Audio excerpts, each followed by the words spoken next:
is where it's been and perhaps what's been missing on this during the election campaign. We're talking to our Indigenous Affairs correspondent Dan Borscher, as well as in Canberra Justin Mohamed, the chair of the National Aboriginal Community Controlled Health, and Kirsty Parker, the co-chair of the National Congress of Australia's First People.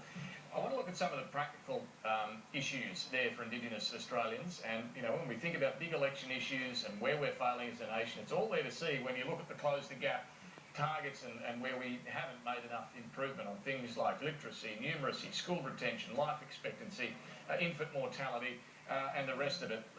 What should the two parties be doing on some of this stuff during this election campaign? Kirsty, first to you. I would like to see both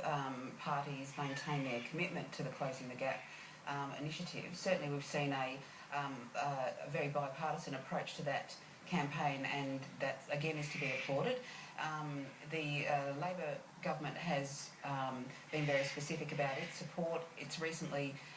announced a couple of new initiatives, particularly with a view to developing some new Close the Gap targets around higher education, access to disability support, and also a new target around justice and addressing the over-incarceration of Aboriginal and Torres Strait Islander people. These things are to be welcomed, and of course the Coalition has broadly supported the Closing the Gap strategy. It remains to be seen what their support will be for specific initiatives and strategies, but they should be continuing that. And certainly, and Justin I'm sure can talk more on this, health is a very big part of the Closing the Gap strategy on the part of government. We've recently seen the release of a new national Aboriginal and Torres Strait Islander health plan, and which I guess is a rough mud map, but now it comes to the detail and really the hard work in implementing that plan. Yeah, Justin, just on that plan, explain to us what it is, what a difference it's making, and what more could be done.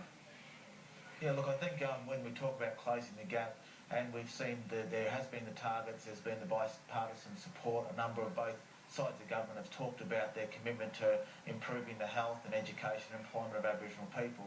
But the real core of this and the key to this is how programs and how funding and the implementation of that roll out to frontline services and to communities. And that's, I think there's been some criticism over the years about how well that gets out to the communities and how well that is impacting, and is there better ways to do that. But I'd like to say that we need to continue the work that has been done, and we need that continued support by the government, but we also have to have a look at how and monitor, and so we can evaluate what has worked well but what needs to be improved, what needs to be refined, because we cannot do business as usual. And that is something which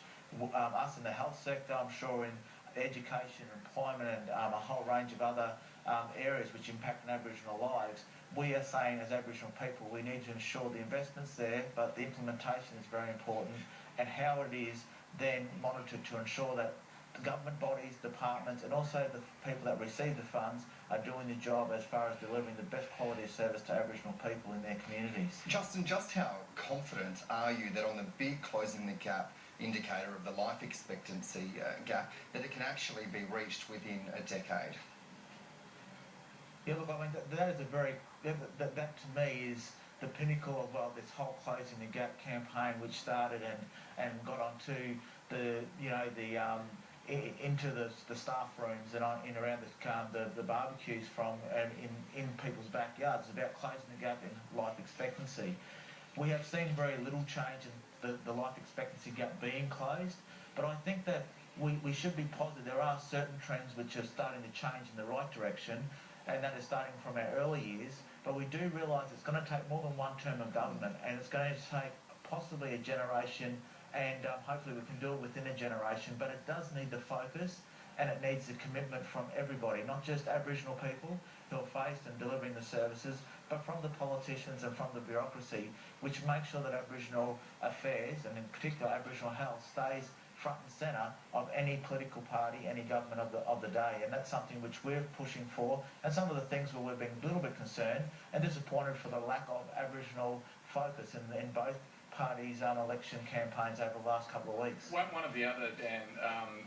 Closing the Gap areas, incarceration rates.